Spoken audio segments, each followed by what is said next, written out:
Boa noite, Floripa, boa noite, Brasil, boa noite, mundo. Eu estou aqui, André Patunas, e este é o programa Vida Inteligente. Estamos aqui no último programa do ano, nesse calendário gregoriano, e o que eu repito, calendário que inventaram e que a gente é obrigado a conviver no meio dele. Mas, então hoje, tem o recesso da televisão, está perto do Natal, das festas, dessa descaracterização de todo esse espírito que é do meu tempo, digamos assim, né? Não sou tão velho assim, mas eu venho do tempo onde existia uma confraternização, existia um ideal para você festejar, existia um congraçamento de verdade, se trocava, era muito mais família, muito mais presentes assim para agradar. Hoje, mas não cabe a mim, deixo isso aí, é a consciência de cada um. E nós estamos aqui, aviso de antemão que nós interrompemos o programa hoje e voltamos no recesso da televisão, voltamos no dia 7 de janeiro. Vamos começar com Vida Inteligente dia 7 de janeiro, que é uma quinta-feira, e já desde já estou convidando o meu convidado de hoje, que é o Jorge Antônio Ouro, para a gente começar o ano com ele, né? Vou ver a disponibilidade de data com ele e nós vamos ver aqui. E já que é o último programa do ano, né? Eu quero agradecer a todas essas pessoas que estiveram conosco todo esse tempo desse ano, esses 50 e poucos programas que nós fizemos, essa troca de conhecimento, a todos os convidados que passaram por aqui, abrilhantaram com o seu conhecimento e foi muito bom estarmos juntos, né? Isso é muito gratificante quando a gente tem um retorno, um feedback das pessoas, ou seja, a gente honra. A gente tem honrado a nossa presença aqui nessa vida, seja para o que for, seja lá para o que for, pelo menos se um dia fechar os olhos assim, vai ter a consciência de que vai dormir tranquilo, porque fez alguma coisa pelo próximo, e é isso que a gente faz aqui no Vida Inteligente. Bem, não quero entrar muito em delongas, quero apresentar meu convidado, né? Como é que você está, Jorge? Tudo bem? Estou bem, tudo tranquilo. Aham, tá tudo sempre certo. Como é que foi a semana? Porque eu não te vejo, né? Foi bem. Nós vimos na última... Na rua, sem querer, assim agora. Trombamos antes de ontem, não foi? Ah, foi. Então. Foi. Eu fui lá fazer uma visita, mas você não estava. Então, dá o seu recadinho aqui antes da gente entrar no tema aqui. Não, só é muito bom estar aqui. Obrigado, né, pelo convite de novo. E hoje estamos com a casa cheia, hein? Aqui, sim. Bem cheia. Bem cheia. Nós estamos com gente aqui... De visíveis, né? Fora os invisíveis. De visíveis. Visíveis são 9 hoje aqui, num estúdio que cabe eu, Jorge, mais alguém. 9 pessoas aqui com nós, somos 11. 11, o número mágico, o número do dia do meu nascimento. 2 colunas, E nós temos gente de Porto Alegre aqui hoje, Curitiba, Jaraguá do Sul, e quem mais? Porto Alegre, Curitiba, Jaraguá do Sul, Floripa, né? Então tá aqui, todos são sempre bem-vindos, quem quiser apareça aqui, é só telefonar e avisar que vem. Bom, vamos lá, Jorge, e aí? Não, é tudo certinho. Nessa semana eu fui conversar lá em Cuiabá, no encontro da eubiose, no encontro do Mosaicos, né? E agradecer a todo mundo, foi muito bom, né? Conversa boa, gente boa, uma experiência boa, terra boa, né? Mato Grosso, Cuiabá, tudo sensacional. Que bom. Você vindo, foi tudo sensacional, isso não, que importa. E já aproveitando, né? Então, todos mandaram abraço para você, que você não pôde ir, né? E aí tem um convite especial que eu aproveito para fazer aqui ao vivo, né? Que é do pessoal da Sociedade Brasileira de Eubiose de Campo Grande. Sim. Que daí então vai ter um encontro lá, da eubiose especificamente, um encontro, né? Em novembro, não sei se é 2 de novembro ou 5 de novembro do ano que vem. E foi feito um convite especial, pontual e formal à sua senhoria para que o senhor esteja presente no encontro de eubiose lá. Eu disse que com certeza você iria. Quem já ofereceu, inclusive, para você pegar e ficar na casa lá, Oneli. A dona Oneli, esposa do grande Valmir, gigante, né, lá do centro do Brasil, e compadres do nosso amigão Alvin, né? Vai ser em Campo Grande? Vai ser um prazer, vai ser né? Em Campo Grande, vai ser em Campo Grande. Vamos lá. Até lá tem muita água para rolar, né? Mas já tem um pré-sim, né? Tem um pré-sim. Muito Campo bem, Grande tem um pré-sim. Essa que era a missão. Então, não, vai ser muito bom. Assim, a gente tem feito um trabalho assim, sistemático, que a gente se reúne, conversa, você cria os assuntos, né? E eu tenho percebido assim que agora, a partir de 2015, daí é hora da caravana andar, sabe? Nós vamos começar a se mover. Nós? Jorge e Jorge com mais Jorge? Não, nós. O G vem antes do J. Não, se tiver fundamentação e tiver necessidade, não, sim, nós vamos. Sim, nós vamos, eu acho que faz parte. Eu sou um pássaro livre, eu não estou preso a nada. Se eu tiver que entrar... Você sabe que eu sou assim mais recluso, né? Assim, sim. Então, você me chama de o mais antissocial que você conhece. Exatamente, isso mesmo. Daí para fora, né? E assumo, né? E realmente sim, às vezes fico semanas sem conversar com ninguém, nem e-mail, nem Facebook, nem contigo, que é praticamente a única pessoa que eu converso. Se a gente vê que tem necessidade, mas aí, tiver, eu nós acho vamos que sim. esse ano agora daí tem uma outra tônica de trabalho para fazer, então vamos circular um pouco, né? Deixa fluir, como eu digo, sim. né? A hora que... Sim. Bem, nós temos hoje para o tema que se apresentou foi interessante aqui, né? Porque e até tinha conversado com o Jorge antes dele viajar. Conversamos, né? Conversamos, não foi telepático, nem sei, não consigo falar com você, né? Conversamos por telefone. Por telefone, foi isso. Aí eu disse, você tem alguma sugestão? Você vê que ele deixa o PROCON funcionando 24 horas, né? Ele reclama direto. Eu fico bronqueado com ele, que ele não responde e-mail, essas coisas todas, aí eu fico bravo. Mas tudo bem, isso aí, o amor supera isso tudo, né? E aí eu liguei para ele e falei, você tem alguma sugestão sobre o programa, o tema do final do ano? Ele falou, não. Falei, tá bom, deixa comigo então. E aí comecei a tentar, como eu disse em programas anteriores, eu ando tendo uma dificuldade para... Sim, quanto mais fundo cava, então, mais precioso e menos denso. Dificuldade para intuir, né? Então, aí apareceu, como que é engraçado, né? Já fizemos um programa sobre intuição, mas um dia podemos até fazer de novo, aprofundando não sei o quê. Sim, para a gente ver o que esse negócio de intuição é engraçado, porque uns acham que a intuição é coisa de espírito, alguém vem aqui no teu ouvido e xixi, outro pensa que é ET, outro pensa que é anjo, não sei o quê e tal. E a intuição é um negócio engraçado da forma que acontece, né? Alguma coisa que vem do nada e entra na sua cabeça, se apresenta, você consegue ler, você consegue ouvir, mas não tem som, não tem absolutamente nada. Então é uma coisa muito doida. Mas é exatamente o que eu ia dizer, a intuição... O local onde ela se apresenta e que você consegue traduzir é exatamente o meio termo entre a visão e o verbo. Então, é aquilo que você vê e ouve ao mesmo tempo, ou não vê e não ouve, mas aquilo faz parte, né? O costume e o hábito para que daí você se transforme só em alguma coisa a mais que você usa, é encarar isso com normalidade, né? Nem reclamar da ausência, nem se espantar com a presença. É como é com o invisível, né? A pessoa quer ver as coisas, quando vê, foge, né? Então, a intuição, assim, e aí, se você se acostuma, ela passa a ser só uma outra coisa que você usa no dia a dia, não tem nada. A intuição é um negócio ruim, né? Porque ela chama atenção para algumas coisas que às vezes você não quer acreditar e as coisas você só confirma. Bem, e foi bom você lembrar agora, desde o dia 28 de setembro de 2005, quando você sentou nessa cadeira pela primeira vez, a gente sempre focou o nosso tema, o nosso programa em desmistificar e demitificar as coisas. Desmistificar e desmistificar. Então, e é exatamente isso, porque nós estamos falando de intuição, falei rápido, não é o tema de hoje, mas muitas vezes, por isso que eu quero falar de novo qualquer dia, porque as pessoas não sabem o que acontece com ele. Sim. Né? Um acha que isso que a gente está falando que é intuição hoje, alude de uma forma no entendimento dele. Outras pessoas acham que ela está ficando louca ou ela tem algum problema. Então é bom a gente voltar a esse tema, ele está se apresentando, não é à toa, né?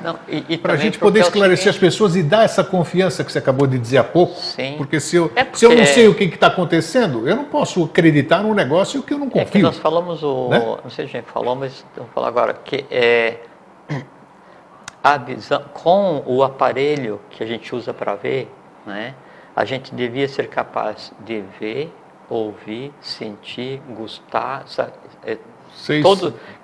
cada um desses aparelhos que a gente usa, ele tem em si os outros, né? A gente não usa por comodidade, então é mais fácil só ver com os olhos, né? É mais fácil só ouvir com os ouvidos, ficou assim.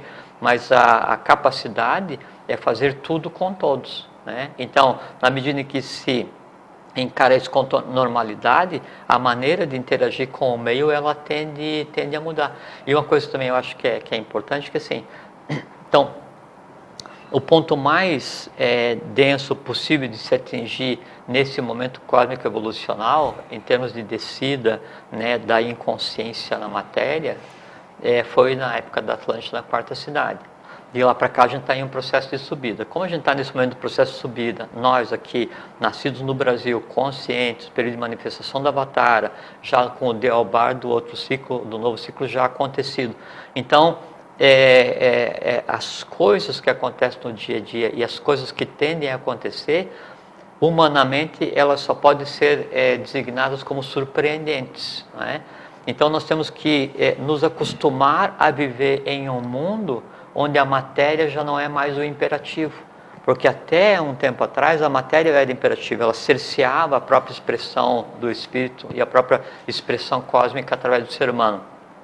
Como nós estamos em um processo de subida, cada um dia nesse processo de subida já da vida energia para a vida consciência, a gente não sabe quantos séculos representam do processo de descida. Então, assim, para se criar o reino mineral, vegetal, animal, o próprio mineral, então assim, era sem conta para um pequeno passo evolucional. E eu penso que daí hoje, em um dia, você dá um passo evolucional gigantesco. Só que a gente ainda não se acostumou a ver isso, né? Na medida que a gente se acostume a ver isso, a ouvir, a sentir, tocar essa nova realidade, nós acompanhamos esse movimento que está acontecendo. A gente passa a se integrar, como se em determinado ponto do momento evolucional, da curva evolucional, tivesse sido apertado o botão turbo em direção à aquisição da consciência e à visualização do invisível, da percepção do imperceptível, da audição do inaudível, esse tipo de coisa assim. E é esse momento que a gente vive agora. E esse que é um momento lindo, porque a gente acabou de romper as barreiras das impossibilidades, né? E agora tudo é possível. Só que muitas vezes as pessoas ainda estão lastreadas em um astral que pertence ao passado, né? Isso é que dificulta o viver a vida com plenitude. Isso tá? que Por você isso está falando. que o que a gente tem abordado há 9 anos atrás sobre intuição, hoje se a gente for abordar, já tem uma decorrência completamente diferente. Eu acho isso tudo que você falou, acho que o passo inicial é as pessoas colocarem os pés no chão. Primeiro passo. Por que eu digo pé no chão? Porque tem muita gente voando, a maioria está voando. Está voando, está voando. Eu já voei muito, estou com o pé no chão, amanhã posso não estar com o pé no chão. Então, o mais importante disso tudo, para tomar esse nível de consciência, precisa pousar primeiro. Pousar, colocar os pés no chão, ter consciência de onde você está pisando, respirar, e aí pronto. Bem, o que nós estamos falando, todo esse preâmbulo que reclamam muitas vezes, que a gente toma muito tempo do tema, né? E é inerente ao tema, não tenha nem dúvida, porque nós vamos falar hoje aqui. É totalmente inerente ao tema. Não tem nada que a gente fale aqui que não seja inerente ao tema que se apresenta, né? Basta ter sensibilidade para perceber isso. O tema que se apresentou foi o barril, ou melhor, o tonel de Diógenes, um patrício meu, né? Diógenes foi o Diógenes, onde esse aqui tem um outro nome que eu não coloquei aqui o nome dele, Diógenes de uma procedência, de uma cidade grega ali. E esse grande filósofo... Sinop, exatamente, porque tem outros Diógenes ali, né? Sim, são 7 Diógenes, mais o Diógenes Laércio, que é o historiador. Exatamente, muito bem. Falar com quem sabe é outra coisa. Não, né? Meu irmão historiador. E eu vou ler para vocês que não estão na nossa mala direta, e as pessoas que estão aqui também, como foi a chamada. Porque daí a gente dá o pontapé inicial para a gente começar. O grande filósofo grego Diógenes vivia no seu tonel, com uma lanterna acesa, procurando um homem. Na verdade, estava procurando um homem decente, né? Um homem honesto. Que lição aquele filósofo queria dar aos homens, ao mundo, através da sua vida? O tonel corresponde, nesse caso aqui, que nós vamos falar sobre isso, e essa é uma visão eubiótica, tá? Estou te falando. Sim, eu sei. Você sabe, então tá bom. Né? Essas tintas são conhecidas. Eu fui buscar essa visão eubiótica aqui da questão. O tonel corresponde à veste física, Diógenes a psíquica, e a lanterna como a luz espiritual, a mais transcendente. Por isso o filósofo grego possuía 2 temperamentos, um humano, revoltado e insatisfeito, e o outro espiritual, suave e tranquilo. Diógenes, dentro de seu tonel, dentro do seu ovo áurico, perfeito e equilibrado, tinha dificuldade de encontrar uma criatura humana com um perfeito ovo áurico. Ele de fato procurava alguém que fosse igual a ele, Diógenes, portador da consciência dos três mundos. Jorge já vai falar um pouquinho dos três mundos, dos três planos acima da vida comum. Suas atitudes, mentalidade, modo de pensar, filosofia eram diferentes de todos, porque ele não era deste mundo desequilibrado, posto que os homens preferem morar num palácio riquíssimo, com o ovo áurico estourado, do que num tonel com ele perfeito e em sintonia com a vida eterna. Então, eu tenho certeza que as pessoas que leram a Mala Direta, ou então dentro do Facebook a chamada, tiveram a curiosidade de ir no Google e fazer a sua pesquisa. Acharam outra coisa. Isso é uma outra visão, né?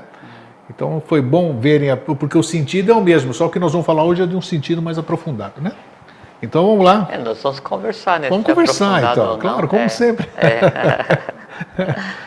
Bom, o Diógenes, então ele nasceu em Sinop, né? Em 400 e pouco 402, alguns variam, alguns falam 402, 404. É difícil mensurar naquela época a data certa. E nasceu em Sinop. Sinop era uma província da Grécia na época, e hoje ainda existe a região, a cidade de Sinop fica no norte da Turquia, né? Faz parte de mais das 7 regiões da Turquia. E o Diógenes, ele morreu em Corinto em 323 a.C., né? Então, 323 mais 7 são 80, né? Só que o Diógenes Laércio, que é considerado talvez o maior historiador grego, né? Então ele tem um livro que ele fala da vida dos filósofos mais conhecidos, ou mais proeminentes. Então, nesse livro ele fala que o Diógenes de Sinop, ou Diógenes do Tonel, ou Diógenes o Cão. O Cão, exatamente, que Deus... O Cão, que ele morreu com 90 anos e não com 80. E de maneira muito interessante, que fala que o Diógenes, ele morreu intencionalmente, ele não queria mais viver, e ele parou de respirar, trancou a respiração até morrer e morreu, né? Ele vivia, só falar do finzinho, depois a gente começa de novo, né? Ele vivia em um lugar nos arredores de Corinto. Essa questão do tonel é simbólica, né? Ele vivia num local nos arredores de Corinto, um local chamado Crânio. Era como se fosse uma mistura de ginásio e templo, né? Abandonado, e aí tinha lá realmente quase um buraco de barro, né? Coisa assim, que tomava por um tonel, e ali que era o lugar que ele vivia, né? E aí ele era dado a dormir muito pouco, e um dia ele não foi para atividade, que em Corinto ele trabalhava na casa do Xeníades, que foi quem comprou ele numa feira de escravos. É uma coisa muito interessante. E aí ele não chegando para o dia de atividade, que ele era instrutor dos filhos dos Xeníades, né? Isso, era tão inteligente que ele deu a administração de tudo, né? Não, até a educação dos filhos ele delegou para... o Diógenes, ele estava indo para uma região, tinha saído de Atenas, estava indo para um outro lugar, Egênia, alguma coisa assim. E aí ele estava indo a caminho, aí ele foi capturado por um bando de piratas, né? E aí levaram o Diógenes para Creta, e para ser vendido como escravo. E ele sempre foi muito pedante, né? Assim, ele é o tipo gozador, né? É o tipo do intragável hoje, né? Já vou falar sobre a questão do cinismo, né? Que é uma linha filosófica. Isso, cínico, né? Assim que ele era conhecido. Então, hoje é uma distorção do que é o cínico, né? Mas ele era assim, o ponto focal do cinismo, depois que tomou conta de Roma, inclusive, né? Aí perguntaram para ele assim, no pátio de escravos, né? Em Creta, assim, o que você sabe fazer? Ele falou assim: eu sei mandar nos homens. Mais cínico impossível. E falou assim: e você vai ser vendido? Daí ele falou assim: não, então você me venda para alguém que precisa de um amo, porque escravo eu não sou. Aí estava passando o Xeníades, né? Daí e você está precisando de um amo, pode me comprar. Aí o Xeníades comprou o Diógenes e levou para Corinto, né? Que era o local de habitação do Xeníades. E aí ele instruiu de tal forma os filhos do Xeníades que ele passou a reger os filhos, a casa e os bens do Xenides, né? E ele era de tal forma assim reto nas suas colocações e puro que o Xenides continuava a dizer que um anjo bom tinha ido morar com ele, né? Então o Diógenes, ele era conhecido como o cão, né? E tinha essa outra parte de bom, né? Aí um dia perguntaram pro Diógenes assim, falando fragmentos, né? Depois a gente emenda isso, né? Sobre a vida, que são poucos conhecidos, essas coisas são pouco conhecidas sobre a vida do Diógenes. Infelizmente. Né? Além de ser pouco conhecido, essas abordagens são... Então perguntaram para o Diógenes assim, por que você é chamado de cão, né? Ele falou assim, na tradução para o português, né?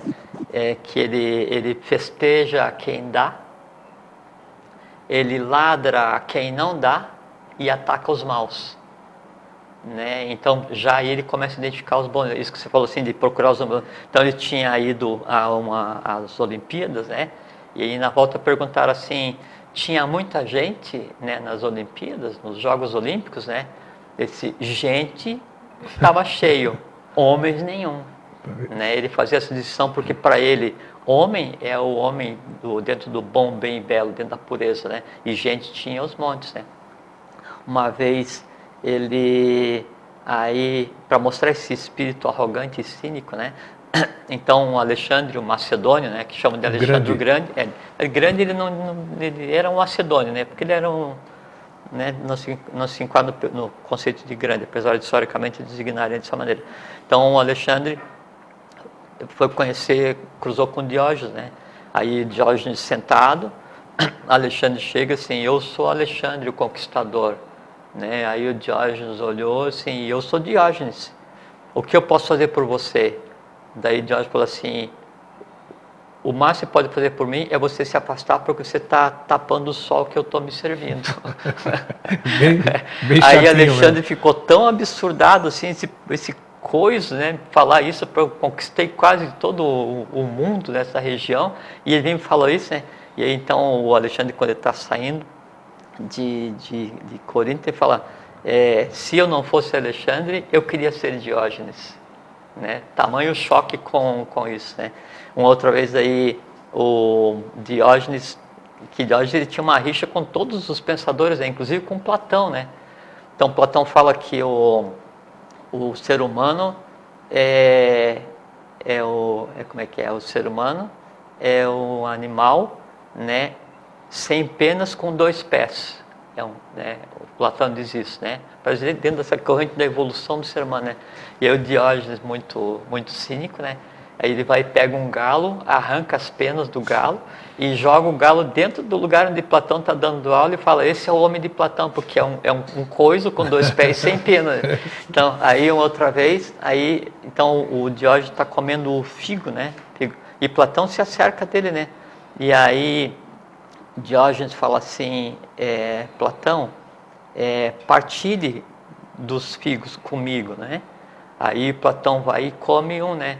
Aí Diógenes fala assim, não, eu disse para partilhar comigo, né? Que é contemplar e tal, não comer. Aí Platão sai.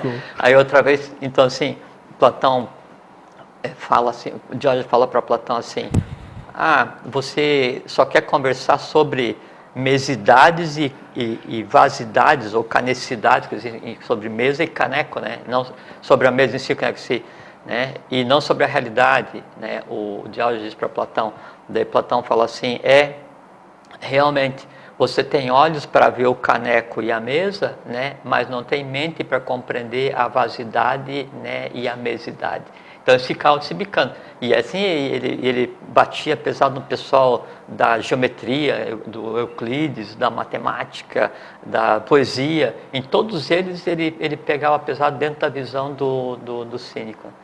Então, já falo mais sobre a história dele é muito bonita, eu recomendo que vocês vão pesquisar sobre a história de Diógenes. Sim, porque é muito interessante. De preferência não no Wiki nem no Google, né? Vamos pegar um livro para se aculturar, ele tem frases sensacionais. A história do Diógenes dele é uma história muito boa. Então ele nasce em Sinop, né? Sinop com P mudo ou Sinop, tanto faz. E aí o pai dele e eles têm como se fosse uma outorga de um banco público, né? E aí eles começam a falsificar a moeda, né? E tem uma coisa muito interessante sobre isso depois.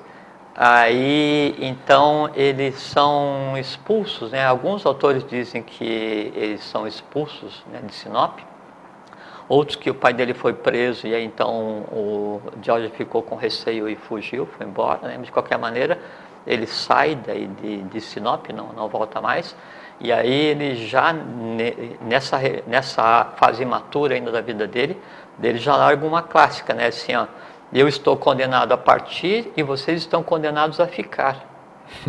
Né? Então isso já se aplica muito para o nosso dia a dia na busca dessa visão, né, de hoje, né? Aí ele sai e aí faz um périplo, passa por Delfos, passa por tudo e vai ter a Atenas. Quando chega em Atenas, aí ele vai ter contato com o Antístenes,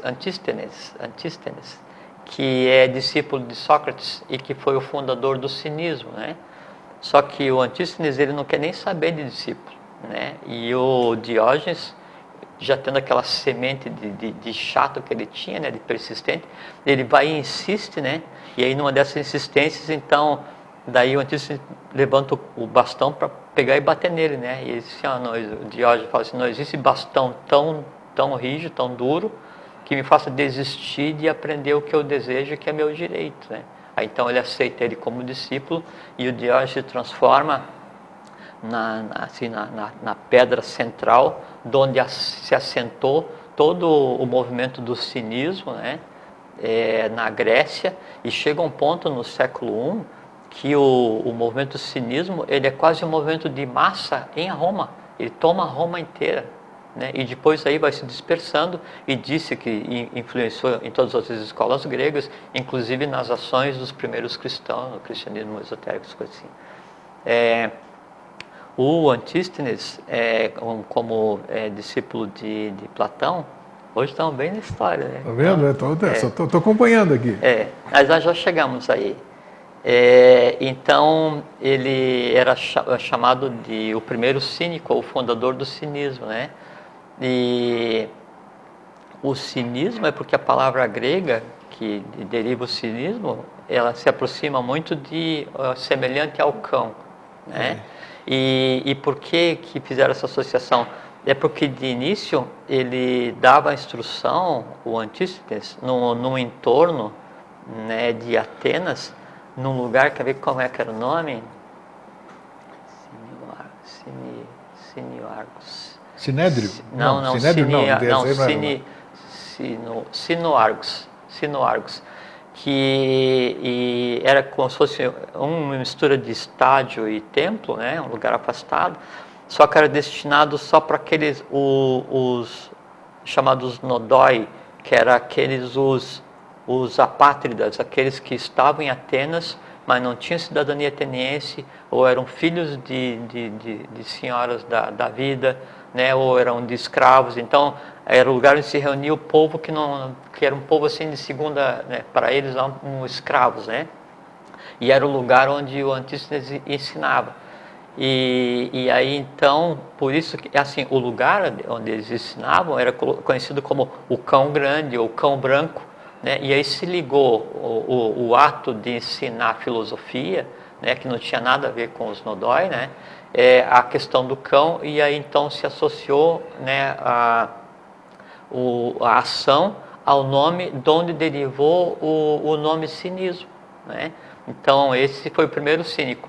E quando veio o Diógenes, então ele leva o cinismo ao ápice, né? Só que o cinismo não tem nada a ver com o conceito degradado que se tem hoje de cinismo, né?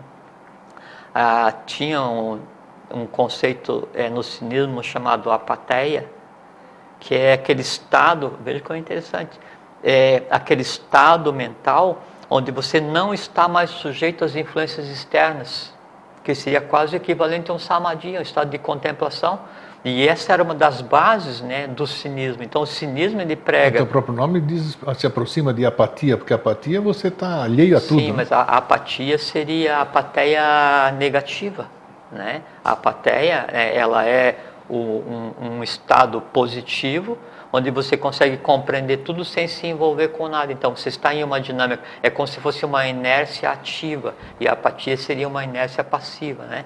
E o cinismo, na sua origem, ele está muito ligado ao conceito de bem, bom e belo, que a gente tem tanto falado a respeito aqui, né? Porque ele prega a simplicidade, você ter só o essencial, a busca da apatia, a busca do conhecimento, a busca da liberdade, a busca de uma estrutura social adequada e principalmente a liberdade com relação aos desejos. O Diógenes, ele fala: os escravos servem aos seus amos, né?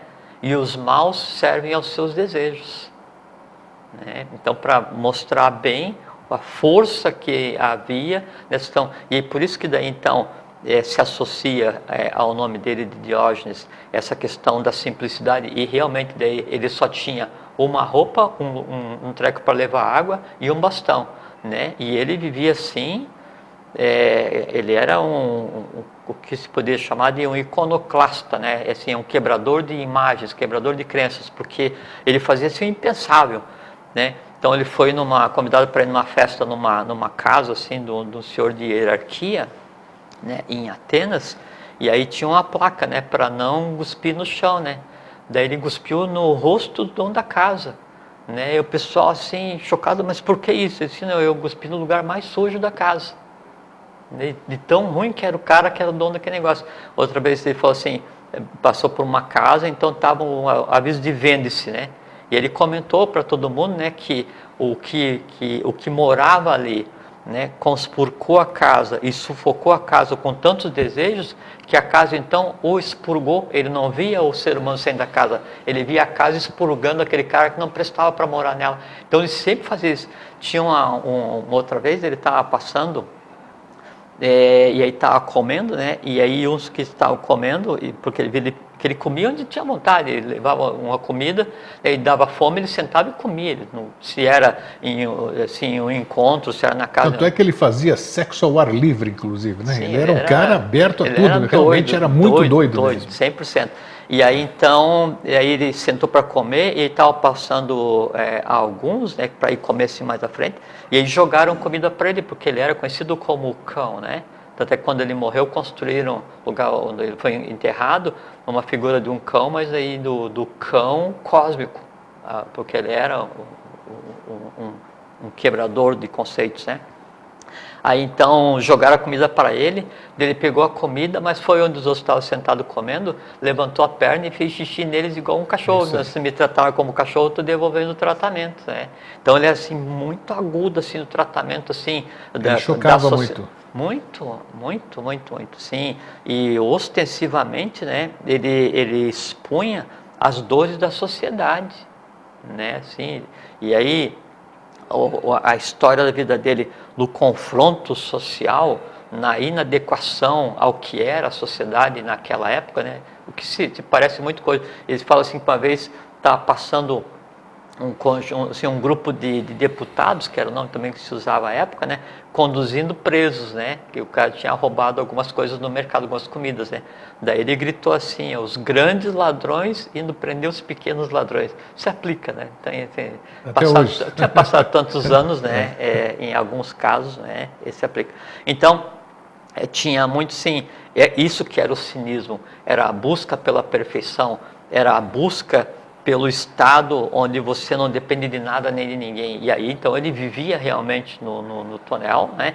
E ensinava você viver com unicamente o necessário, né? Ele tinha uma abordagem que, para ele falava assim: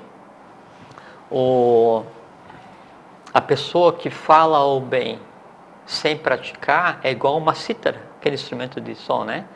Que produz um bom som, mas não ouve e não pensa. Então ele era muito crítico, né? Ou então fala assim, que a pessoa que vai e tem uma aparência boa, mas fala besteira, né? É como uma bainha, bainha onde se guarda a espada, bainha, né? Bainha. Uma bainha de mármore que contém em si uma espada de chumbo.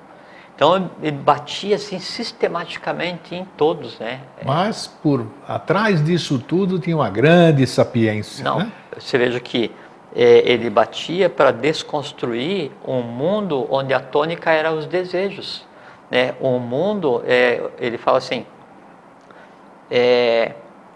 o, o que é o que é o escravo?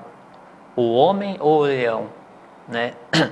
Fala assim, o leão não é escravo, o homem é o escravo, porque o leão não teme e o temor é que caracteriza o escravo. Então a besta é quem teme. Então essa submissão do homem aos seus desejos, criando temores de não ter os desejos atendidos, ou temores por ter que produzir mais desejos e viver em função dele, essa era a grande escravidão. E era contra isso que Diógenes lutava, né? Ainda mais em um momento de expansão da Grécia, onde havia uma segregação muito grande entre o que se considerava escravo e o que se considerava nobre. E aí uma vez pergunto para ele assim, perguntaram para ele assim, por que as pessoas alimentam os pobres, né, ou os escravos, né, ou os animais, e não alimentam os filósofos, né? Aí ele falou assim, porque pobre ou escravo qualquer um pode vir a ser, filósofo não, né? Aí um outro dia, contando os dias da vida de Diógenes, né, outro dia daí chegam para ele e falavam assim, você quando jovem você falsificava moedas. Aí Diógenes assim, naquela época, né, eu era o que você é hoje, mas o que eu sou hoje você jamais vai ser,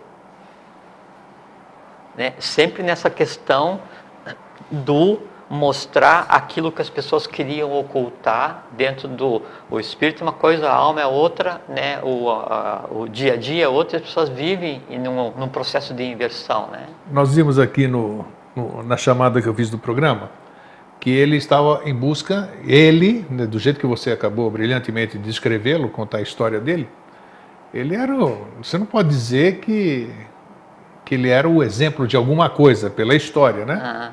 Mas ele, por exemplo, segundo diz o texto aqui que eu passei para todo mundo, ele era um ovo áurico perfeito, ele tinha um ovo áurico perfeito. Aí entra a minha pergunta, nessa representatividade que nós vamos entrar nisso aqui agora, né? Como que ele podia, desta forma, quer dizer, é claro, aí entraria o nosso julgamento, né? Que nós estamos fazendo aqui, mas só para ficar inteligível. Como é que um homem desse podia dar esse exemplo e procurar alguém semelhante a ele? Que ele era, dentro disso tudo, dentro dessa rebeldia dele, toda essa coisa, ele tinha o ovo áurico perfeito, Sim, não, segundo ele era um iniciado. Exatamente. Lógico, você disse a palavra lógico, só que assim, a iniciação, ela obrigatoriamente, ela tem que se adaptar ao meio no qual ela está sendo colocada em prática. Ele não é exemplo nenhum de iniciado, outros dirão, né? Porque esse comportamento não é comportamento de iniciado. Mas você veja que assim, mesmo ele com essa ostensividade social, essa agressividade social que ele demonstrava, não respeitando nada nem a ninguém, ele era tido como um referencial, tanto é que ele, né, não o Antístenes que fundou o cinismo, né, mas ele, com o pedra basilar do real cinismo, né, ele se transformou numa referência para alguma coisa assim. Alguns séculos que se seguiram, todo o comportamento girava, né, em torno de se buscar aquilo que ele pregava. A maneira como ele fazia que era a maneira necessária de acordo com o que existia de social na época, né? Então, até que ele fala assim, que ele é um desconstrutor social, mas ele fala que as leis são essenciais para a manutenção da sociedade. Porque não adianta se desconstruir a sociedade, desconstruir as leis, porque daí não existe nem a forma de convivência mínima entre os homens, e aí não se faz a filosofia, não se faz a sabedoria, né? E aqui, o que são esses três mundos que ele se refere? Então, nessa questão? A questão... bom, primeiro há algumas... Vamos esclarecer o que é ovo áurico primeiro? Sim, já falo. Só que, assim, se diz que, inclusive, essa questão de ele fabricar a moeda, de falsificar moedas, né, em Sinop, já era uma busca, porque antes ele teria ido a Delfos, no oráculo de Delfos, perguntando o que ele deveria fazer para ser um homem célebre, ver aquele empuxo, porque às vezes o iniciado, né, o que vem para trabalhar pela humanidade, ele vem com um potencial muito grande, mas ele tem um tempo de amadurecimento de alma também, né? Uma semente totalmente pura e um corpo sem amadurecido. Todos eles foram instruídos em menor ou menor grau por alguns anos ou décadas para poder cumprir o seu papel. Todos os que a gente conhece hoje na história foram instruídos. E eu acho procedente essa alusão histórica que se faz com relação ao Diógenes, dele então, a partir do que ele ouviu do oráculo de Delfos com relação ao que fazer para ser célebre, né? Ele já inicia a semente da rebeldia, né? Ele atribui um outro valor àquilo que ele cunhava a moeda da cidade, né? De Sinop, e passou a fazer moedas com valores diferentes e fez o que bem entendia, né? E aí então ele é segregado e ele é mandado embora, mas às vezes a lei funciona assim. Às vezes o que você pensa assim, aconteceu uma coisa errada na minha vida, né? Interrompeu o meu momento, não. É que a vida, ela não gera coisa errada, ela gera eventos para te tirar da apatia, para te tirar de uma zona de conforto, da inércia e te colocar no rumo, né? Se ele tivesse ficado em Sinop, se não tivesse ido a Delfos, se não tivesse feito o que fez, se não tivesse sido expulso, se não tivesse sido persistente ao encontrar o Antístenes, não teria construído todo um arcabouço filosófico que tanto influenciou a vida da Grécia, da Roma e do Ocidente como um todo, né? Então aí se vê que ele era um pronto e inacabado, né? Então um espírito antigo e uma alma ainda precisando ser trabalhada. Por isso que ele fala, quando esse pessoal vem falar para ele assim, você falsificava moedas, ele fala, né? Você é o que eu era, né? Mas o que eu sou você jamais será. Então ele tinha clara noção do quanto ele evoluiu enquanto ser humano, enquanto alma, né? Deixando intocável o seu espírito. Quando a alma evolui, a única coisa que ela faz é deixar que o espírito de cada um se exteriorize. A alma não transforma o espírito. A alma se purifica para aprender a conversar com o espírito e juntos seriam só para que se faça o humano divinizado, o divino humanizado, né? Então, com relação a isso, o ovo áurico é o mundo de cada um, né? Então, cada um de nós vivemos então no plano físico, no vital, no astral, no plano da mente concreta. Vamos parar aqui, né? Então, são mundos. Então, o astral é um mundo astral que tem 49 planos. E os outros mundos também têm subdivisões. Uma parte desse astral, uma parte do vital, uma parte do mundo da mente concreta me pertence da mesma maneira como eu tenho um corpo físico. Eu vivo no mundo da matéria, eu vivo num local chamado Terra, que é o corpo de um planetário, né, que é Bumi, né? Mas eu não sou toda a Terra. Uma parte da Terra, né, eu estou organizado tentando fazer evoluir. A mesma coisa acontece então com o vital, com o astral, com a mente concreta. Esse conjunto então do eu invisível dentro do conceito chama alma, esse é o ovo áurico de cada um. O que tem dentro disso? Tem tudo aquilo que a gente é e tudo aquilo que a gente potencialmente pode vir a ser, de bom ou de ruim, as escandas e as endanas, tendências positivas e negativas.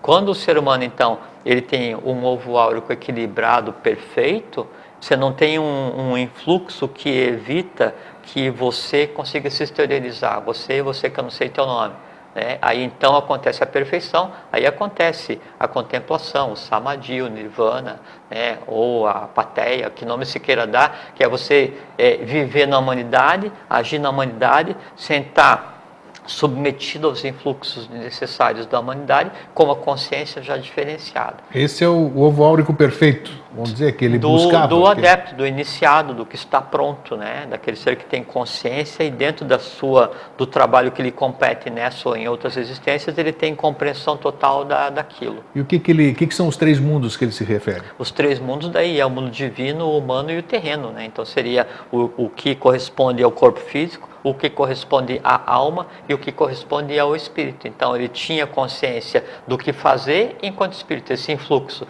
Tinha uma alma em processo de burilamento, de polimento, né? E o corpo físico acompanhando o processo. Aí no corpo físico ele agia humanamente, renegava a tudo e a todos, né? Na alma, né, ele já agia superiormente, porque ele usava os artifícios da linguagem e uma maneira diferente de ver o conhecimento para quebrar as estruturas daquela sociedade que ele achava que era uma sociedade conspurcada, né? E o terceiro mundo que ele vivia, aí era o mundo onde estava a consciência dele. E por mais que ele tivesse birra com Platão, né, o mundo onde ele vivia realmente já seria o mundo do ideal platônico, o mundo das ideias, o mundo do amor já enquanto ideal. Já que ele estava procurando essa perfeição que ele dizia estar nele, né, ele não conseguia achar alguém e foi embora sem disse que não achou, né? Sim. Naquele... E ele andava mesmo pela cidade com uma lamparina. Sim, uma lamparina, exatamente isso, está tudo e quando perguntavam o que se procura, se eu procuro um homem. Tanto é que essa, deixa eu rever aqui onde é que está dizendo que a lamparina, o que significava aqui? Ela, um humano revoltado, os três mundos, três planos, tal, cadê? É o tonel, a luz espiritual, exatamente, era a luz espiritual. Agora me diz, a pergunta é essa.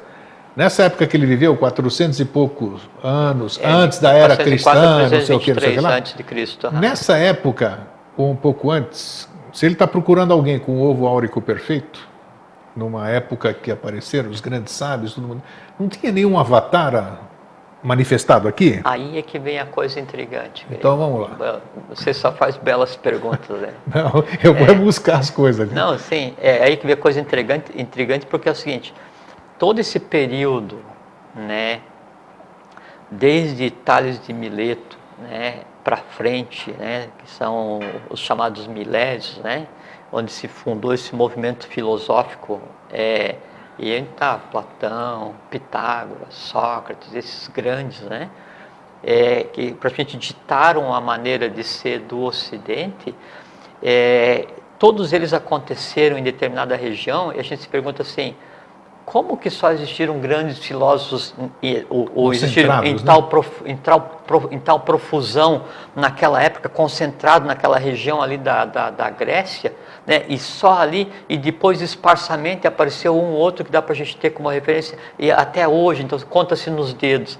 É porque na época da Grécia aconteceu o que se chamou de chuva de estrelas, né? Que era a preparação para o que viria a acontecer depois no ano zero em Roma, que era o estabelecimento de um momento evolucional onde estaria equilibrado o poder temporal com o poder espiritual. Só que assim, nada brota assim por acaso, né? A magia existe, mas não é para isso. Então, a Grécia ela foi engendrada, havia uma miríade de estrelas de seres, né, de alta estirpe ali, para criar um movimento que transformasse o mundo, para que quando viesse depois, né, o Joshua Ben Pandira, no que se fala como no 0 ou no menos 7 da nossa era, tanto faz, né? Daí então já houvesse uma preparação de Roma, né, para aceitar o poder espiritual trazido pelo Rabi, pelo Jesus da igreja, em equilíbrio ao poder temporal que Roma detinha a extensão. Então, quer dizer, antes de um avatar vir, precisa ser feito uma preparação para que ele possa... Sempre é feito isso. E mesmo quando depois, antes da vinda do Joshua, né, mesmo sendo Bodhisattva, não sendo Avatar, havia várias ordens, né, dando suporte a preparar toda aquela região e suporte a ele especificamente para que a coisa saísse a contento. Então, não é que não existia ninguém, né, íntegro o suficiente, ou tão íntegro quanto, ou tão pronto quanto, né, o Diógenes. Existia, só que cada um com sua tônica. Porque antes do Diógenes, né, e depois de Diógenes, então você veja que ele foi contemporâneo de Platão, né? Ele foi discípulo de Sócrates. Todos eles foram precedidos pelos milésios, né? Tales de Mileto, depois você pega Anaxágoras, Anaximandro, Anaxímenes, então cada um examinando, né, o mundo de uma maneira e dando o conhecimento, porque da mesma maneira como no Egito, então o conhecimento ele sempre foi em três níveis, 3 camadas, né? O que se pensa que hoje o conhecimento secreto do Egito é coisa para turista ou coisa para invasor, né, que é quem fica na faixa do litoral. Tem o Médio Egito, que é um conhecimento mediano dado aos acadêmicos que estudavam, e tem o Alto Egito, que seria Etiópia, essa coisa assim, Núbia, né, o de hoje, onde então se professavam os reais segredos do Egito, e onde esse povo foi ser instruído. Que povo? Aí pega do Joshua Ben Pandira a todos esses filósofos. Então o que a Grécia fez foi uma primeira transposição do conhecimento do Egito para o Ocidente. Quem são esses? Existe um título, claro, O que eles são, esses seres que antecedem a vinda de um avatar, de um bodhisattva, seja lá do que for? O que eles são? Só a gente, Greg. Hã? São só seres... Essa graduação que se fala muito, Kumaras, Makaras, Não, Asuras, são não sei só, o que, não tem nada a ver. Não, tem a ver, mas não. Nesse caso, acredito eu, né? E assim, são adeptos iniciados ou almas antigas que já trabalharam em função da lei sempre, que daí vêm e tomam forma. Mas não tem título nenhum. Não. Ok. Não, e se tem, não é dado saber, né? Então a gente não pode dizer assim, esse é um Kumara, esse é um Makara, esse é um Asura, esse é um Jiva, esse é um Não, para adepto. você entender a função, porque se Sim. fala tanto Não, nome hoje, você tem que saber o que, não, mas que vem atrás do nome. O que se pode né? dizer é que são seres de alta estirpe que fizeram a primeira transposição do conhecimento secreto do Egito para o Ocidente. E o conhecimento secreto do Egito ainda é segredo hoje, ainda não foi dado a ninguém. Né? Da mesma forma como depois a teosofia, né, e os primeiros contatos com os ocidentais fez a transposição do conhecimento da Índia para o Ocidente, né? Então o Ocidente, do ponto de vista de conhecimento esotérico e filosófico, ele é filho do Egito através da Grécia, né, e da Índia através da teosofia e dos conquistadores que foram lá e trouxeram, assim, tiveram contatos mesmo antes da teosofia e trouxeram alguns fragmentos de conhecimento para pegar. E já que nós falamos isso, nós estamos falando de 24 de fevereiro de 49, chegada de Maitreya, Sim, e qual foi o passo que antecedeu isso aqui, então? Todos. Todos o quê? Me dê um fato histórico, vamos dizer assim. Sim, Também nós temos um exemplo da Grécia, como você disse, toda aquela filosofia, toda aquela coisa maravilhosa. E agora, para a chegada do Avatar aqui? Se o trabalho da Grécia, que foi feito com sucesso, tivesse se equiparado com o trabalho que coube a ser feito em Roma, né, pelo justamente pedir, ali tivesse tido sucesso também, haveria o equilíbrio entre poder temporal e espiritual, e hoje a história humana seria outra. Não deu certo. Depois teve outra tentativa, né? Antes tinha havido outra tentativa no Brasil, não deu certo, para fazer a mesma coisa, chegar no equilíbrio. Depois daquilo foi feita uma outra tentativa no Tibete em 1985, não deu certo, né? Daí, depois dessa tentativa do Tibete em 1985, né, já na nossa era, aí então se prepara o passo seguinte, que é exatamente esse que a gente vive hoje. Então, quando acontece em 1924, de 1883 para frente se inicia o processo. De 1924 acontece o seguinte: toda essa luz que vinha do Oriente, Egito, Índia, Tibete, essas coisas assim, começa a ver a transposição para o Ocidente. Então, antes era o Et Oriente Lux, a luz vem do Oriente, está no Oriente, eis a luz do Oriente. Agora é o Et Ocidente Lux, eis a luz do Ocidente. E é o Ex Oriente Lux, a luz era no Ocidente e agora no Oriente, agora é no Ocidente. A partir desse momento, então, acontece o quê? A transposição de valores, né, do Oriente como um todo, né? E aí você conta aí Egito, Índia, Grécia, Península Ibérica, várias ordens, todos convergindo para o Brasil, né? E várias ordens, desde as ordens que a gente tem todo mundo vindo para cá, comprando terras aqui, essas Não, coisas. E ordens antes da chegada da Península Ibérica, então aqui sim, fenícios, caios, sabe, egípcios, hebreus, todo mundo vinha para cá. Isso aqui já era um vasto reinado antes de se pensar em existir o que a gente conceitua como Europa. Então, esse processo ele continua acontecendo, e aí em 1924 então é deflagrado assim, em 21 ocultamente, em 24 externamente, se inicia um movimento que é o que a gente vive hoje. Então, a diferença é que é assim, Grego, por assim, na época de Diógenes, né, de Platão, de Pitágoras, né, de Tales de Mileto, então ele era conhecido, ou os locais onde ele tinha de estudar, e praticamente todos eles se prepararam, adquiriram conhecimento no Egito, praticamente todos eles, né? Mas então eles eram conhecidos do local onde eles tinham ido estudar e eram esperados para isso, né? E do povo da região onde eles estavam. Então, qual que era a abrangência, né, de Diógenes? Sinop, Atenas, Creta. Ficava naquele entorno. Qual era a abrangência de Pitágoras? O entorno. Hoje, depois de 2000 anos, o mundo inteiro os reconhece. Então, o que está sendo feito hoje, por seres que a gente não sabe quem são, porque a gente não tem essa capilaridade toda, não é? No Brasil, daqui a 2000 anos, daqui a 5 mil anos, daqui a 1 milhão de anos, então a gente vai estar lendo a história sagrada da raça futura, né? no ano 1883, no ano 1924, no ano não sei o quê, no ano, sabe, de 1949, em 1935. Então, o que hoje a gente comenta, né, entre nós, e o nós agora é um pouquinho mais distribuído por quem nos assiste, né, na verdade a gente está vivendo o que vai ser conhecido como a história sagrada da humanidade do futuro. Então não é que não está, é que assim, quando você está no olho do furacão, você não consegue ouvir tudo. Então a gente está vivendo hoje o olho do furacão do ponto de vista positivo, né? É assim, a gente está vendo a era dos imprevistos positivos, né? É isso que a gente está vivendo agora. E eu gostei do que você falou ali agora há pouco, porque agora mesmo, gostei que você falou daqui a alguns milhares, milhões de anos, entendeu? Isso é bacana. Porque esse negócio de ficar dando tempo, nós já estamos na nova era, estamos aqui. Não, o ser humano ele quer as coisas acontecendo no dia seguinte. É porque assim, Grego, é que nós estamos. Sabe que o processo é longo. Sabe que no processo de descida de Pravrit Marga, né, de descida da consciência da matéria, então a regência, né, ela passou do instinto para a mente concreta. E hoje as pessoas tentam compreender o período de Navrit Marga, esse é o período de subida, né, de Purusha, de espírito, né? As pessoas tentam entender um mundo abstrato, um mundo onde o que domina é o espírito cósmico, que somos nós, baseado nos grilhões da mente concreta. Com certeza. Né? Aí então, você diz, não, está tudo errado, está tudo ruim, não vai dar tempo. Claro, não. Tem uma visão micro. É uma visão pontual, então. É o nariz colado no tabuleiro de xadrez, né? Mas você pensar assim, não, pô, só da raça ário-semita, o branco tem 1 milhão de anos. A gente falou que Atlântida, 15, Lemúria, e antes disso, e o que vem depois.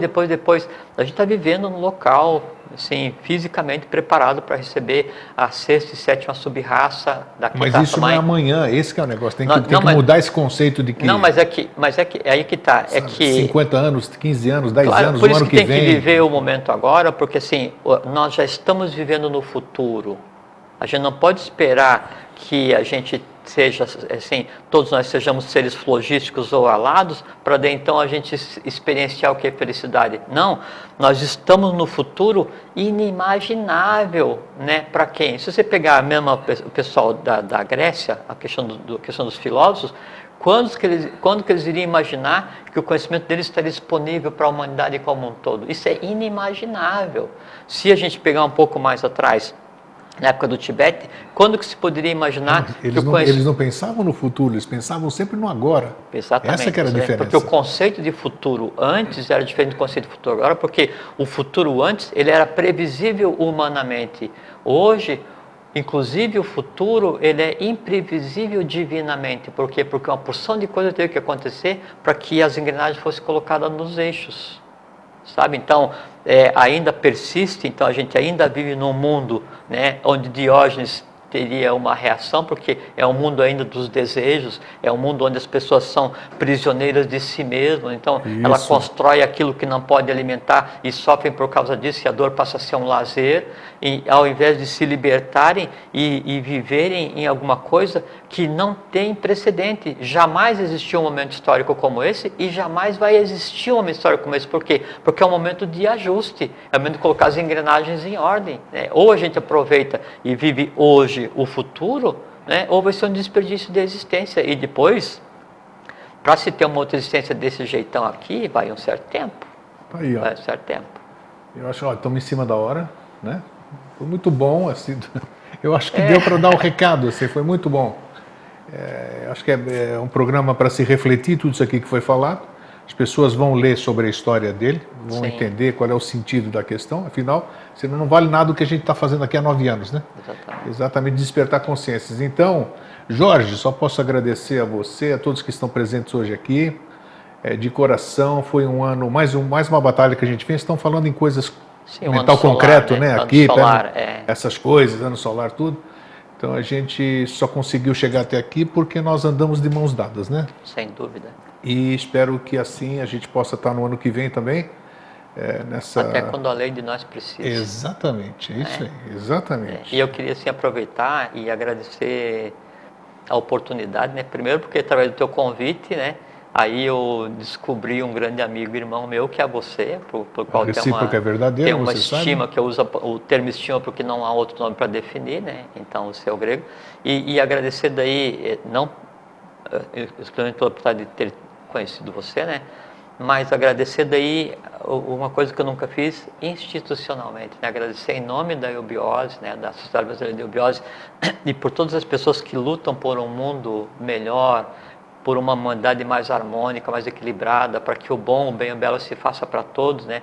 E todas as pessoas, assim, desde o discípulo recém-chegado até JHS, todos lutavam pelo mesmo ideal. O APTA hoje, todos lutam pelo mesmo ideal. Nossos irmãos que já se foram, nosso grande, né, amado Alvin, né? Então, em nome da instituição, te agradecer, porque você nos abre um espaço há 9 anos, né? E com uma comodidade que daí eu venho aqui conversar e eu não tenho assim, que preparar, não tenho que engendrar, já não tenho que se reunir na instituição para definir assim, quais assuntos nós vamos assim. Você em 9 anos elencou 200 elementos de conversa, 192. 192 elementos de conversa integralmente eubióticos, né? Que a eubiose é viver a ciência da vida, é o bem, o bom e o belo, né? E de uma maneira que a gente conseguisse propagar, né, visões diferentes da vida, do mundo para as pessoas, não necessariamente que venham a fazer uma escola de iniciação, mas pelo menos que tenham contato e percebam que há o diferente. Então, institucionalmente, você se sinta abraçado e agradecido. Sinto mesmo. Né, por tudo que você fez. Disso. E você pode ter certeza que você é uma pessoa amadíssima, né, por todos da instituição. Olha, muito obrigado. A recíproca é verdadeira. É. Então, só posso deixar, né, que isso aqui, nós estamos aqui, se a gente aprendeu alguma coisa nesses 9 anos, nós aprendemos sobre a temporalidade e a linguagem de criação, que alguém falou hoje, estávamos comentando, né? E quando a gente cria alguma coisa, a gente não limita essa coisa. Então, o que a gente pode desejar não é um feliz 2015, feliz ano novo, feliz Natal. O que a gente pode desejar é um feliz sempre. Acabou. Feliz sempre, o sempre está tudo englobado nisso, é ilimitado, atemporal.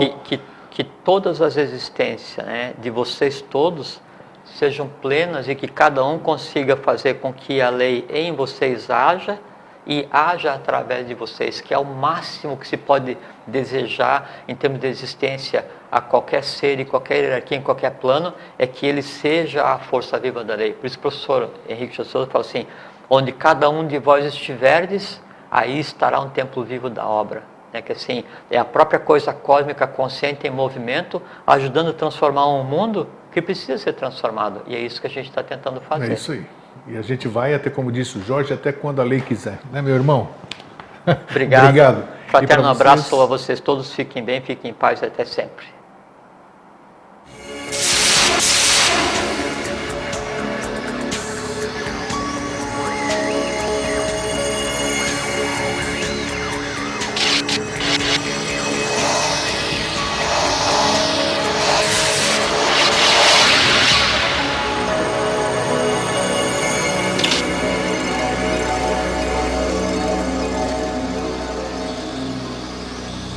Esse aqui é só telefonar e avisar que vem.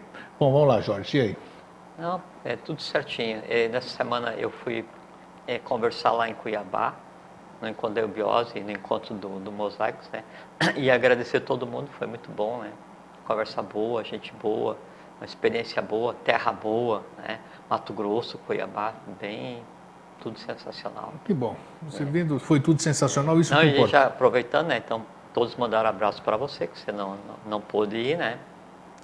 E aí tem um convite especial que eu aproveito para fazer aqui ao vivo, né? Que é do pessoal da Sociedade Brasileira de Eubiose de Campo Grande. Sim. Que daí então vai ter um encontro lá, da eubiose especificamente, um encontro, né? Em novembro, não sei se é 2 de novembro ou 5 de novembro do ano que vem. E foi feito um convite especial, pontual e formal à sua senhoria para que o senhor esteja presente no encontro de eubiose lá. Eu disse que com certeza você iria. Quem já ofereceu, inclusive, para você pegar e ficar na casa lá, Oneli. A dona Oneli, esposa do grande Valmir, gigante, né, lá do centro do Brasil, e compadres do nosso amigão Alvin, né?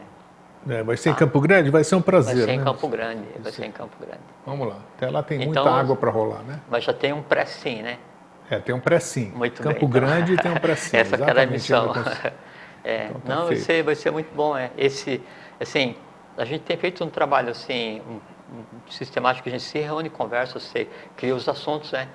E eu tenho percebido assim que agora, a partir de 2015, daí é hora da caravana andar, sabe? Nós vamos começar a se mover. Nós? Jorge e Jorge como é Jorge? Não, nós. O G vem antes do J. Não, se tiver fundamentação e tiver necessidade, nós vamos. Sim, nós vamos, eu acho que faz parte. Eu sou um pássaro livre, eu não estou preso a nada.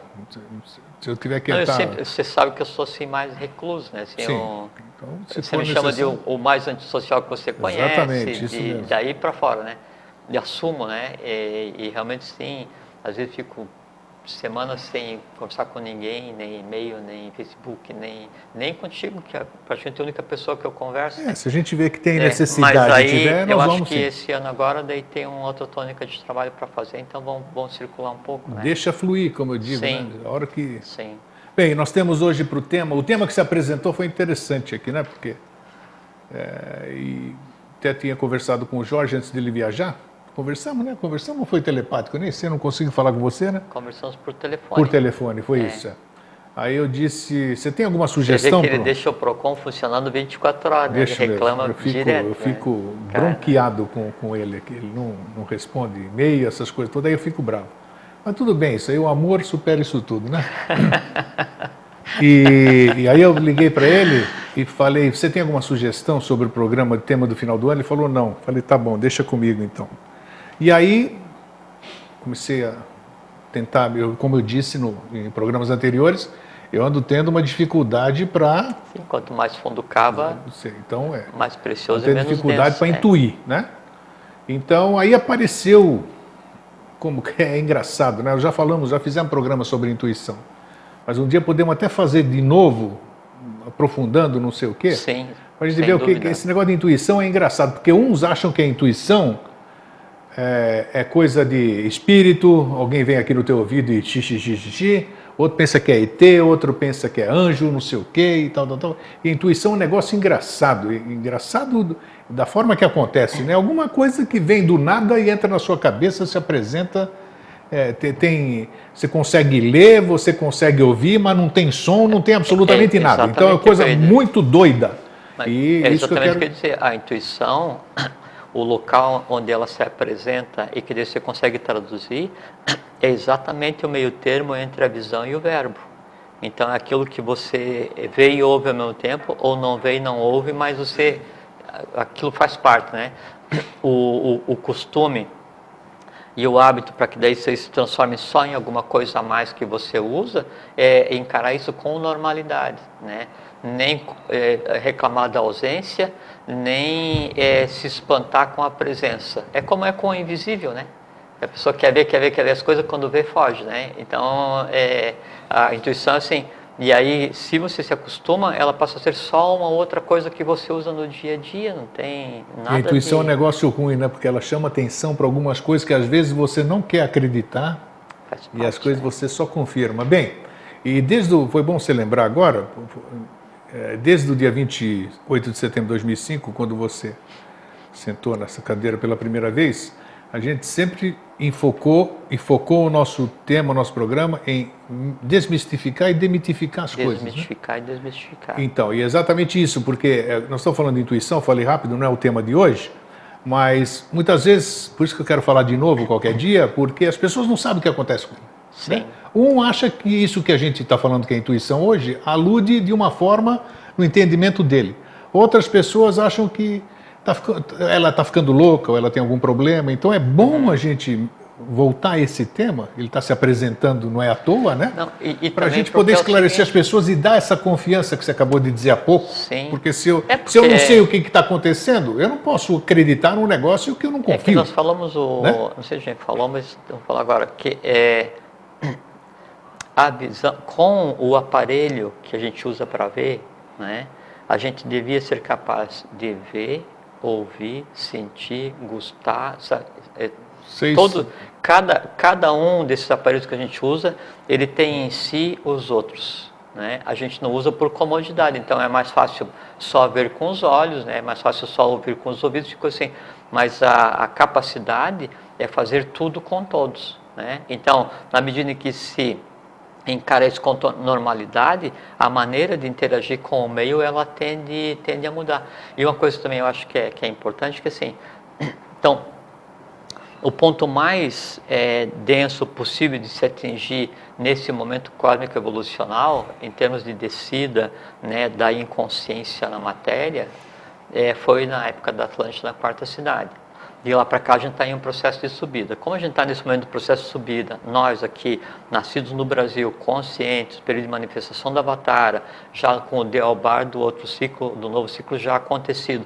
Então, as coisas que acontecem no dia a dia e as coisas que tendem a acontecer, humanamente, elas só podem ser designadas como surpreendentes, não é? Então, nós temos que nos acostumar a viver em um mundo onde a matéria já não é mais o imperativo. Porque até um tempo atrás a matéria era imperativa, ela cerceava a própria expressão do espírito e a própria expressão cósmica através do ser humano.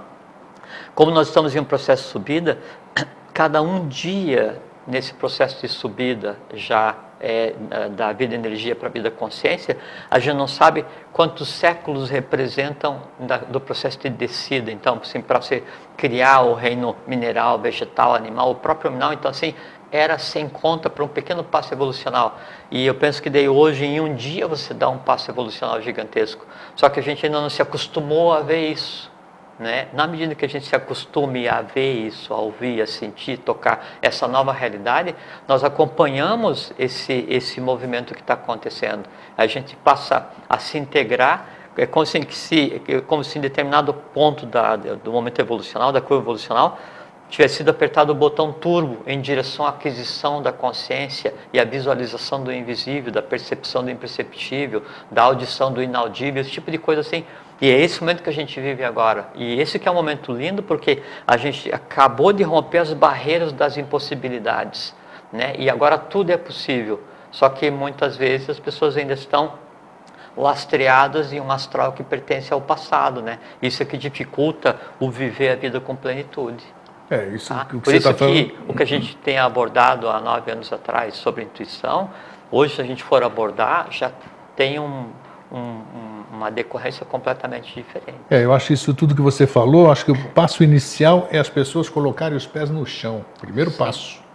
Por que eu digo pé no chão? Porque tem muita gente voando, a maioria está voando. Está voando, está voando. Eu já voei muito, estou com o pé no chão, amanhã eu posso não estar com o pé no chão. Então, o mais importante disso tudo, para tomar esse nível de consciência, precisa pousar primeiro. Pousar, colocar os pés no chão, ter consciência de onde você está pisando, respirar, e aí pronto. Bem, o que nós estamos falando, todo esse preâmbulo que reclamam muitas vezes, que a gente toma muito tempo do tema, né? E é inerente ao tema, não tenha nem dúvida, porque nós vamos falar hoje aqui. É totalmente inerente ao tema. Não tem nada que a gente fale aqui que não seja inerente ao tema que se apresenta, né? Basta ter sensibilidade para perceber isso. O tema que se apresentou foi o barril, ou melhor, o tonel de Diógenes, um patrício meu, né? Diógenes foi um Diógenes.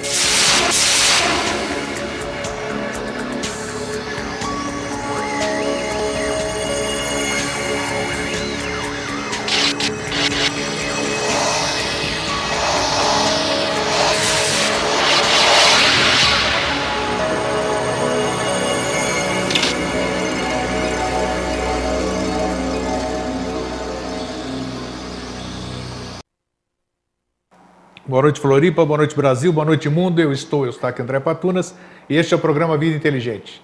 Estamos aqui no último programa do ano, nesse calendário gregoriano, e que eu repito, calendário que inventaram e que a gente é obrigado a conviver no meio dele. Mas, então hoje tem o recesso da televisão, está perto do Natal, das festas, dessa descaracterização de todo esse espírito que é do meu tempo, digamos assim, né? Não sou tão velho assim, mas eu venho do tempo onde existia uma confraternização, existia um ideal para você festejar, existia um congraçamento de verdade, se trocava se trocava, era muito mais família, muito mais presentes assim para agradar. Hoje, mas não cabe a mim, deixo isso aí, é a consciência de cada um. E nós estamos aqui, aviso de antemão que nós interrompemos o programa hoje e voltamos no recesso da televisão, voltamos no dia 7 de janeiro. Vamos começar com Vida Inteligente dia 7 de janeiro, que é uma quinta-feira, e desde já estou convidando o meu convidado de hoje, que é o Jorge Antônio Ouro, para a gente começar o ano com ele, né? Vou ver a disponibilidade de data com ele e nós vamos ver aqui. E, já que é o último programa do ano, né? Eu quero agradecer a todas essas pessoas que estiveram conosco todo esse tempo desse ano, esses 50 e poucos programas que nós fizemos, essa troca de conhecimento, a todos os convidados que passaram por aqui, abrilhantaram com o seu conhecimento, e foi muito bom estarmos juntos, né? Isso é muito gratificante quando a gente tem um retorno, um feedback das pessoas, ou seja, a gente honra, a gente tem honrado a nossa presença aqui nessa vida, seja para o que for, seja lá para o que for, pelo menos se um dia fechar os olhos assim, vai ter a consciência de que vai dormir tranquilo, porque fez alguma coisa pelo próximo, e é isso que a gente faz aqui no Vida Inteligente. Bem, não quero entrar muito em delongas, quero apresentar meu convidado, né? Como é que você está, Jorge? Tudo bem? Estou bem, tudo tranquilo. Tá tudo sempre certo.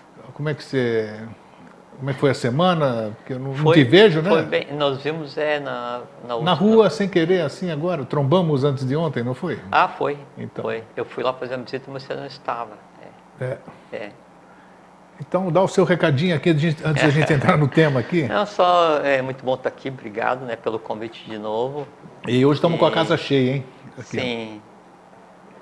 Bem cheia. Bem cheia. Nós estamos com gente aqui... De visíveis, né? Fora os invisíveis. De visíveis. Visíveis são 9 hoje aqui, num estúdio que cabe eu, Jorge e mais alguém. 9 pessoas aqui com nós, somos 11. 11 o número mágico, o número do dia do meu nascimento. 2 colunas, E nós temos gente de Porto Alegre aqui hoje, Curitiba, Jaraguá do Sul, e quem mais? Porto Alegre, Curitiba, Jaraguá do Sul, Floripa, né?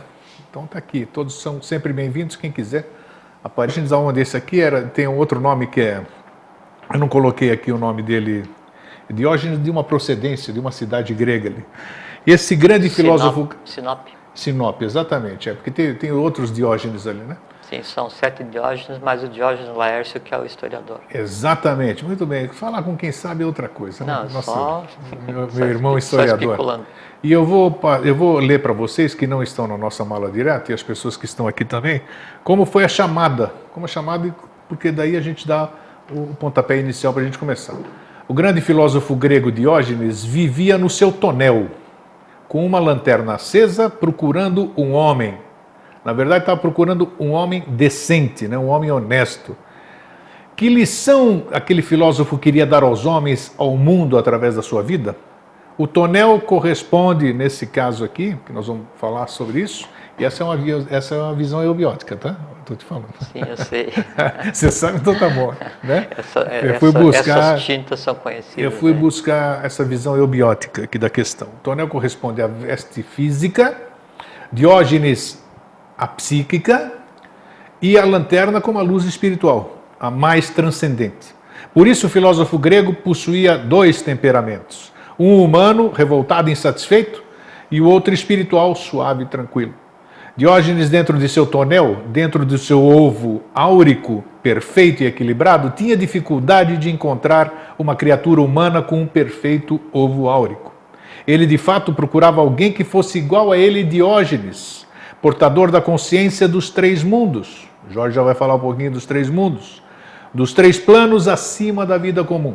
Suas atitudes, mentalidade, modo de pensar, filosofia, eram diferentes de todos, porque ele não era deste mundo desequilibrado.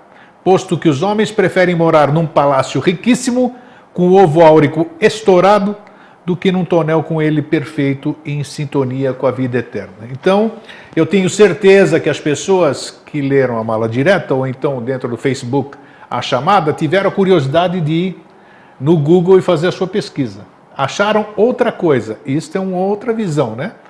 Então foi bom verem, porque o sentido é o mesmo, só que nós vamos falar hoje é de um sentido mais aprofundado, né? Então vamos lá. Nós vamos conversar, né? Vamos conversar, então, claro, como sempre. Bom, o Diógenes, Então, ele nasceu em Sinop, né, em 400 e pouco ali. 402, alguns variam, alguns falam 402, 404. É difícil né? mensurar naquela época a data certa. E nasceu em Sinop. Sinop era uma província da Grécia na época, e hoje ainda existe a região, a cidade de Sinop fica no norte da Turquia, né? Faz parte de mais das 7 regiões da Turquia. E o Diógenes, ele morreu em Corinto em 323 a.C., né? Então, 323 mais 7 são 80, né?